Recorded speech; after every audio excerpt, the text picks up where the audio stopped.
دوستان سلام، بنده شهرام هستم، مدرس خوشنویسی.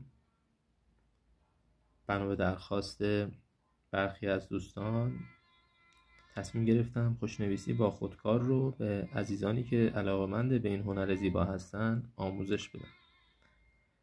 نکته‌ای که هست فقط این که چون ویدیو اول بنده هست ازتون میخوام حمایت کنید تا با بنده هم با شوق بیشتر دروس بعدی رو براتون ضبط کنم و در کانال قرار بدم. توجه داشته باشید میتونید تمریناتتون رو برای من در اینستاگرام ارسال کنید تا رفع اشکال هم بشه. اینستاگرام بنده شهرام نقطه صنوبر هست. برای خوشنویسی با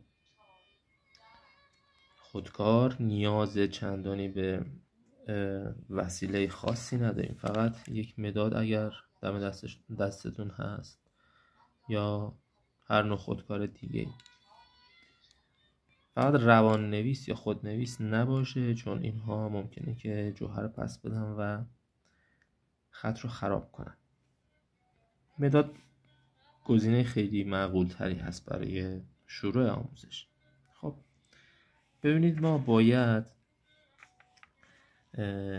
در بحث خوشنویسی یه موضوع رو همیشه رعایت کنیم، چه خوشنویسی با قلم چه خوشنویسی با خودکار، و اون هم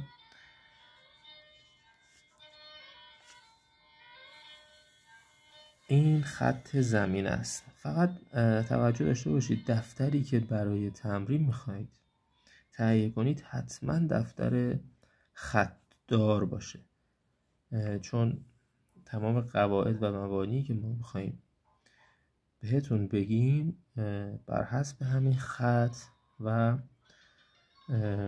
نوع چیدمان حروف بر روی این خط و در میان این خط هست. پس حتما از دفتر خطدار استفاده کنید. ببینید، در خوشنویسی بعضی حروف روی خط زمینه قرار میگیره، یعنی همین خطی که کشیدم. بعضی حروف خط زمینه رو رد میکنه، مثل ی، مثل ل، مثل م، مثل ه، جیمی. اینها حروف هایی که روی خط زمینه هستن معمولا کشیده هستن و اشکالشون عمدتاً شبیه به هم دیگه هست. من یکی دو نمونه براتون می نویسم و بعد میریم سراغ آموزشش.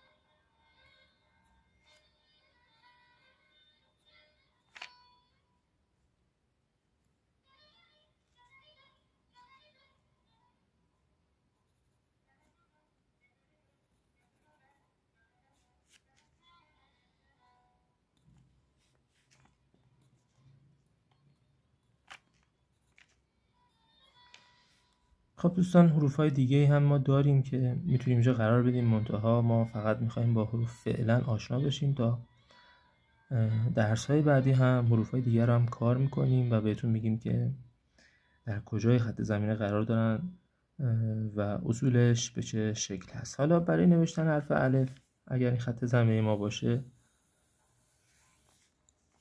ما 3 نقطه بر حسب اون قلمی که دستمون هست در نظر میگیریم و به طور مثال از اینجا الفمون رو می‌نویسیم. انتهای این الف حتما باید متمایل باشه به چپ، یک مقدار متمایل باشه به چپ. ببینید به این صورت نباشه، انقدر خشن، زمخت و بدون ظرافت نباید باشه. حتما باید در آغاز به این صورت و در انتها هم یه اشاره‌ای به سمت چپ بشه. ببینید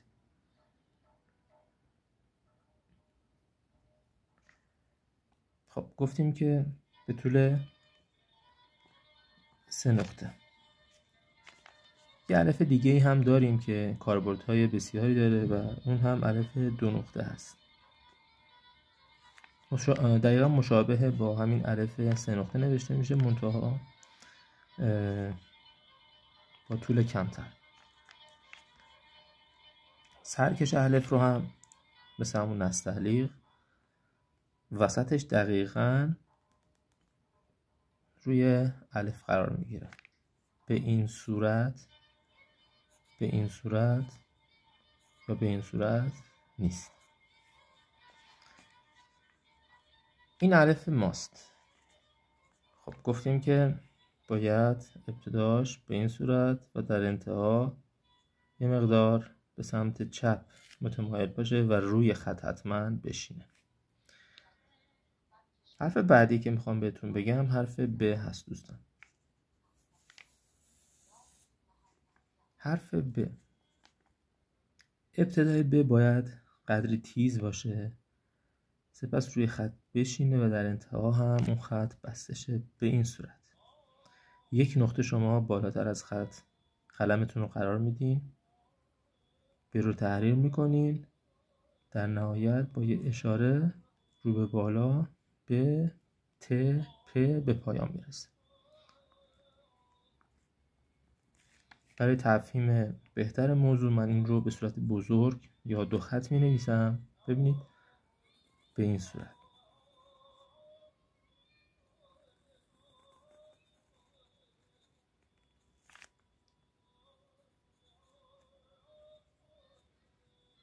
ابتداش قدری تیز هست به فاصله 1 نقطه بالای خطه، طولش هم 5 نقطه هست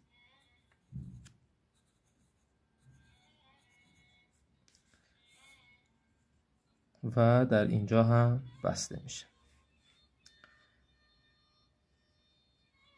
خب ما حروفی که یاد گرفتیم الف بود،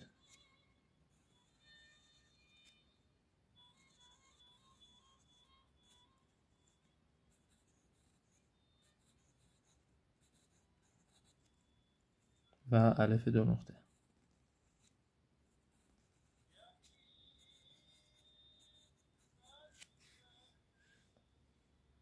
تمریناتتون رو انجام بدین با همین 2 حرفی که من بهتون نحوه نوشتنش رو آموزش دادم برای من ارسال کنید. مطمئن باشید که اگر که بازخورد خوبی من از این ویدیو بگیرم، خیلی طولانی‌تر، خیلی جامع‌تر و با حروف بیشتر و کلمات خیلی بهتر ویدیوهای بعدی رو ضبط میکنم. اینستاگرام بنده شهرام نقطه صنوبر هست. ممنونم از توجهتون. خدا نگهدار.